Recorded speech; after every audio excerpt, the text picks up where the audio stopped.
Gracias, muy buenos días. Quiero agradecer a los organizadores la invitación para realizar esta breve presentación durante los próximos 15 minutos y, por supuesto, agradecer a todas las personas que nos acompañan hoy, tanto en directo como también desde otros países. Bueno, yo voy a hablar muy brevemente del primer pilar, el de pensiones de reparto en Europa. ¿Cuáles son las perspectivas que tenemos y qué es lo que están haciendo los países europeos para afrontar ese reto del envejecimiento en el sistema de pensiones de reparto, en ese primer pilar? Y, por lo tanto, ¿qué lecciones se pueden sacar para países de América Latina, ¿no?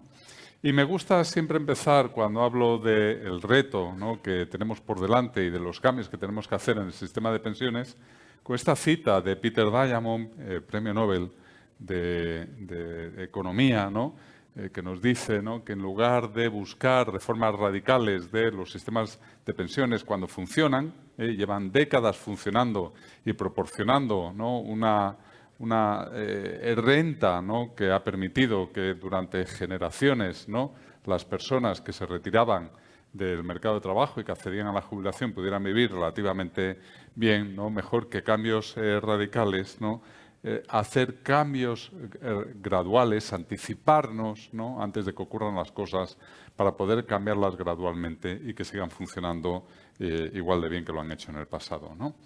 Bien, ¿por qué es importante esto? Pues en primer lugar porque este primer pilar, sobre todo en Europa, es un pilar básico del estado del bienestar. Está la educación, está la sanidad, pero también está el sistema de pensiones, ¿no? Los sistemas de pensiones, en principio, son viables y sostenibles, ese primer pilar, pero obviamente siempre que nos adaptemos a cambios que en algunos casos son muy importantes, como vamos a ver, ¿no? Cambios económicos, cambios sociales, cambios demográficos. No solo es un problema de envejecimiento, también hay cambios económicos y sociales muy importantes. Y lo que tenemos que hacer es encontrar un doble equilibrio, ¿no? Que esos cambios sean graduales pero efectivos, que no sean demasiado lentos como para que no tengan efectos, ¿no? Y luego, además, tenemos que buscar el equilibrio también entre generaciones y segmentos de la población, ¿no? Estos cambios no son sencillos, ¿no? Pero también lo que vamos a ver es que de la experiencia, y esta es un poco la ventaja que tenemos en Europa, dentro de lo que es este proyecto económico, social y político que es la Unión Europea, que vemos ya, conocemos buenas experiencias de algunos países que nos pueden servir de guía, de mejoras, para los cambios graduales que tenemos que hacer otros países que vamos más atrasados, posiblemente porque hemos tenido un cambio demográfico o un baby boom posterior a los países que ya lo han afrontado. En realidad, los cambios que tenemos que hacer son cambios como respuesta a dos noticias que son excelentes, ¿no? En primer lugar, vivimos cada vez más. Queremos hacer cambios no porque vivamos menos, sino porque vivimos más. Y en segundo lugar, porque después de la Segunda Guerra Mundial, sobre todo en los años 50, Europa experimentó un baby boom, ¿no? Durante un par de décadas hubo un nacimiento con unas tasas de natalidad muy elevadas de unas generaciones que llegan al momento de la jubilación, además con una esperanza de vida muy elevada, mucho más elevada que la que tenían sus padres, ¿no?, por ejemplo, ¿no? Y eso son, por lo tanto, dos excelentes noticias. La cuestión es cómo afrontamos este reto, ¿no? Entonces, la primera, ¿no? Las tasas de dependencia prácticamente se van a duplicar en las próximas décadas como resultado de estos dos efectos, ¿no? Aquí tenemos la población de 65 años o más sobre la población entre los 20 y los 64 años en 2020, y aquí tenemos la población, ese mismo ratio, en 2060. Esta diagonal lo que me dice es en qué países se va a más que duplicar o se va a quedar cerca de duplicarse. Pero desde luego en todos ellos estamos hablando de que va a aumentar prácticamente en algunos de ellos incluso más. Es el caso de España. En España se va más que duplicar esa tasa de dependencia, ¿no? Actualmente pues hay aproximadamente unas 32, 33 personas de población de 65 años o más sobre la población en edad de trabajar, y esto va a pasar a casi 80, ¿no? Estamos hablando, por lo tanto, de un porcentaje muy elevado, ¿no? Bien, el problema del reparto tiene una cosa buena, pero también supone un reto importante. El sistema de reparto lo que coge es ingresos que llegan por cotizaciones, y con eso se financian de cotizaciones de personas que están trabajando, y con eso se financian las pensiones de las personas que están jubiladas. Para que el sistema sea autosuficiente, lo que necesitamos es que los ingresos sean igual a los gastos. Y los ingresos sabemos que aproximadamente representan un porcentaje relativamente estable del Producto Interior Bruto. Si no hay cambios en lo que son las tasas de cotización, y si no hay grandes cambios en lo que es la participación de la renta, como las cotizaciones sociales afectan a los salarios y los salarios representan un porcentaje más o menos estable del Producto Interior Bruto, pues hay bastante estabilidad, es decir, el envejecimiento, los cambios en general sociales, demográficos, prácticamente no afectan a los ingresos sobre Producto Interior Bruto. Pero el gasto en pensiones sí. Y podemos hacer una descomposición muy sencilla. Esto es partir de una identidad. Pueden ver que en el fondo tenemos en esta descomposición de aquí, esta es la única fórmula que voy a utilizar. Aparece la pensión, el gasto en pensiones sobre el Producto Interior Bruto. Lo único que voy haciendo es multiplicar y dividir por distintas variables, y lo que tenemos aquí es la tasa de dependencia, en cuanto va a aumentar la población jubilada sobre la población en edad de trabajar, la tasa de cobertura, cuántas pensiones va a recibir esa población que tiene edad de jubilar, la tasa de prestación, cuál es el ratio entre la pensión media y la productividad, y por último un ratio que es la tasa la inversa de la tasa de empleo en realidad, ¿no? Bien, pues una de las ventajas que tiene esta descomposición es que cada uno de estos 4 términos, matemáticamente, decimos que tiene una elasticidad unitaria. ¿Esto qué quiere decir? Para que se entienda. Bueno, pues que manteniendo constante cada uno de los términos que aparecen en la expresión, si uno de ellos cambia, por ejemplo, un 10%, el gasto en pensiones aumenta en la misma proporción, en un 10%. ¿Vale? Bien, bueno, pues vamos a ver, porque esto ya lo ha dicho otra de las personas que ha intervenido anteriormente, la presidenta de IOPA. En realidad, hablamos de Europa, pero en Europa hay muchas diferencias. Hay una enorme heterogeneidad, y es lo que vamos a ver durante las próximas láminas. Tasa de dependencia, gasto en pensiones. Tasa de dependencia en el eje horizontal, gasto en pensiones en el eje vertical. Bueno, pues sí, vemos, esto es la elasticidad unitaria. Esto es si todos los países estuvieran ordenados sobre esta recta con pendiente positiva, pues prácticamente no observaríamos diferencias, pero las hay, ¿no? Vemos que hay países que con la misma tasa de dependencia tienen un gasto en pensiones muy superior o a la inversa, lo cual significa que los otros componentes están haciendo su labor. En cualquier caso, la tasa de dependencia explica una parte no muy importante, ¿no? Un 20% no llega, ese 17%, y por lo tanto es el resto de los factores el que explica el porcentaje mayor. Una relación creciente, pero no muy estrecha. La tasa de cobertura, que les recuerdo, la tasa de cobertura es cuántas personas o cuántas pensiones están pagando, ¿no? Está pagando el sistema de reparto de las personas de la población mayores de 65 años. También hay enormes diferencias. Hay países que incluso están prácticamente en el 1, otros que están por encima del 1,5. De nuevo, la relación es creciente, pero aquí todavía la tasa de cobertura explica menos, explica solo un 2% del gasto en pensiones. Con diferencia, la variable que más explica es la tasa de prestación. Hay diferencias, de nuevo. La tasa de prestación, esto es muy importante, porque lo que estamos diciendo aquí es que la tasa de prestación, les recuerdo, es la pensión media sobre la productividad media o el salario medio, para hacernos una idea más sencilla de manejar.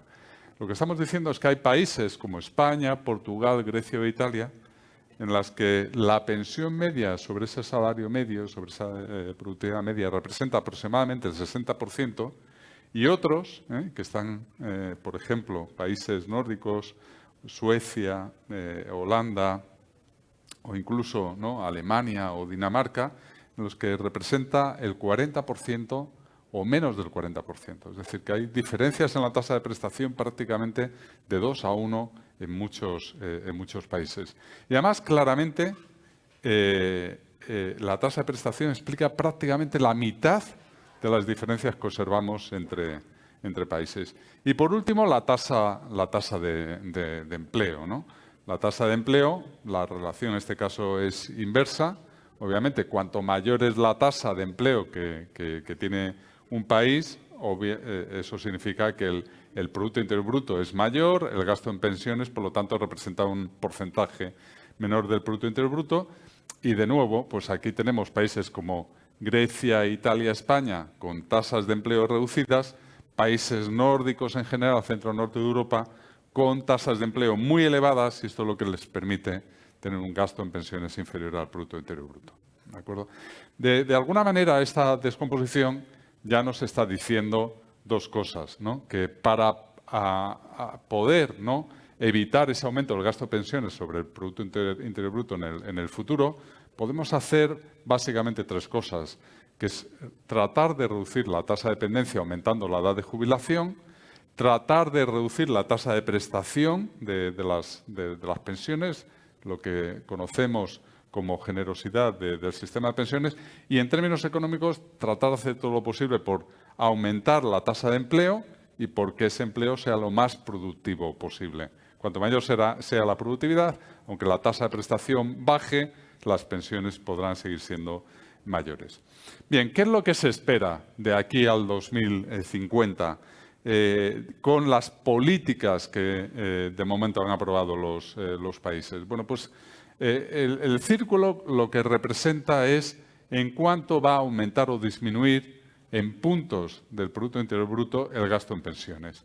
Por ejemplo, lo que me dice este gráfico es que en Rumanía, que está en un extremo, el gasto en pensiones sobre el Producto Interior Bruto va a aumentar casi 7 puntos, con las políticas actuales que están aprobadas, ¿no?, hacia adelante. En el otro extremo tenemos, por ejemplo, países como Dinamarca, en el que el gasto en pensiones va a caer aproximadamente unos 2 puntos, porque básicamente ellos, como vamos a ver, lo que han optado ya es por, dentro de esos ajustes graduales, aumentar progresivamente la edad de jubilación. Mucho, van a aumentar mucho la edad de jubilación, ¿no?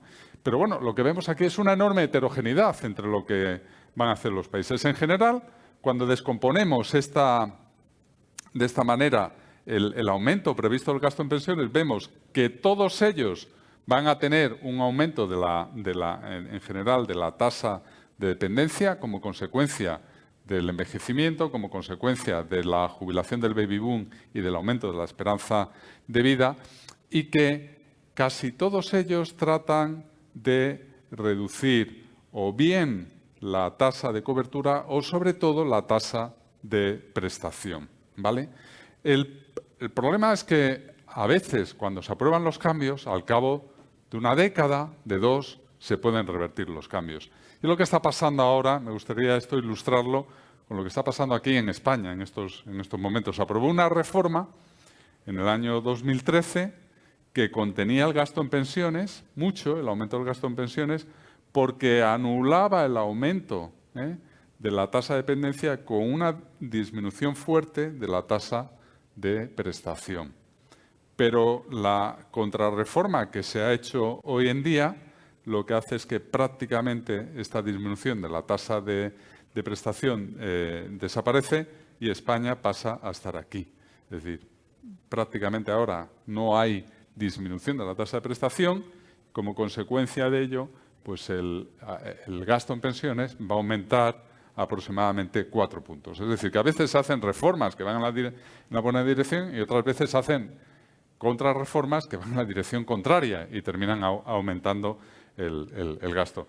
Todo esto lo que significa es que el sistema en general, o una de dos, o tiene que aumentar las cotizaciones sociales, los ingresos, o va a tener que pagar pensiones con impuestos, con cargos a otras generaciones, con lo cual se genera un desequilibrio intergeneracional. ¿Qué es lo que están, y con esto ya voy acabando, qué es lo que están haciendo algunos países, pero con mucha heterogeneidad? Algunos países lo que están haciendo es, han planificado un aumento de la edad de jubilación, que, por ejemplo, actualmente en casi todos ellos están los 65 años, pero que para 2050, el caso más extremo es Dinamarca, que tiene previsto pasar de los 65 a los 72 años, ¿de acuerdo? 7 años más, ¿no? Hay un trabajo muy interesante que hizo la OCDE hace unos 3 años, que lo que se preguntaba era, de acuerdo con las proyecciones demográficas que tenemos vigentes, ¿en cuánto tendría que aumentar la edad de jubilación para evitar el aumento de la tasa de dependencia? Y lo que nos venía a decir es que, por ejemplo, un país como España, que tiene previsto aumentar 2 años la edad de jubilación, necesitaría aumentar en 11 años la edad de jubilación para mantener constante la edad la tasa de dependencia. Es decir, que en general, salvo en Francia y Dinamarca, los cambios previstos, los aumentos en la edad de jubilación, son insuficientes como para compensar el aumento de la tasa de dependencia. Por eso la tasa de dependencia en casi todos los países está aumentando o se prevé que lo haga. ¿Qué más están haciendo los países? Y esto son lecciones que podemos extraer. Están o introduciendo mecanismos de ajuste automático en las pensiones, o están introduciendo lo que se conoce como factores de sostenibilidad, de manera que la pensión inicial se calcula en función de la esperanza de vida. A medida que la esperanza de vida aumenta, la pensión inicial disminuye, o se liga la edad de jubilación a la esperanza de vida. A medida que vivimos más, la esperanza de vida va aumentando, ¿no? Y por lo tanto, bueno, venga aquí que hay un poco de todo, ¿no? Que Europa es muy diversa, que hay países que optan más por mecanismos de ajuste automático, otros que optan más por una combinación de esperanza de vida o de aumento de la edad de jubilación. Y luego tenemos también mucha diversidad en cuanto a los criterios de revalorización de las pensiones. Hay países en los que esa revalorización no está sujeta a regla, es discrecional. Hay otros, cuando vean que aparece una P, es que la revalorización es función de los precios. Cuando aparece una W es en función de lo que crecen los salarios. Ven que hay bastantes diferencias. Hay países en los que lo que crecen los salarios, pero 75 puntos básicos menos, ¿no? Y luego hay algunos países que lo que hacen es hacer una revalorización condicionada, como es el caso de Alemania, Holanda y Suecia, condicionada a la situación, al equilibrio del sistema. Si el sistema está en equilibrio, no tiene déficit, pues por ejemplo Suecia sube las pensiones de acuerdo con este criterio. Pero cuidado, si el sistema tiene un déficit, es posible, y esto ha ocurrido en algún año, que la revalorización sea negativa, ¿no? Y por lo tanto también este es un mecanismo de ajuste muy importante, insisto, con una revalorización condicionada al equilibrio financiero del sistema. Básicamente, por lo tanto, podemos hacer tres cosas, ¿no? Si tenemos una tasa de reemplazo muy alta, mantener la tasa de reemplazo tan elevada, pues va a significar blindar el poder adquisitivo de las generaciones jubiladas presentes y futuras a costa de un ajuste que va a recaer sobre los contribuyentes.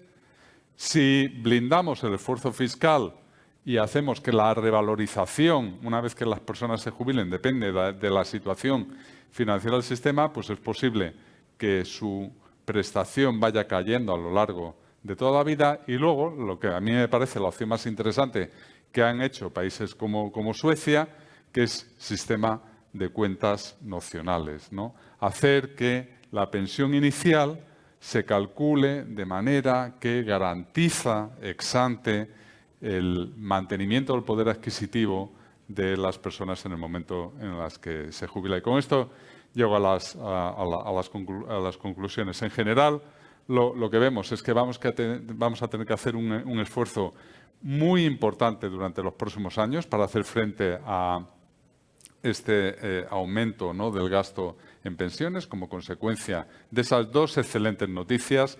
Vivimos más porque aumenta nuestra esperanza de vida, se jubilan generaciones muy numerosas con una esperanza de vida mayor.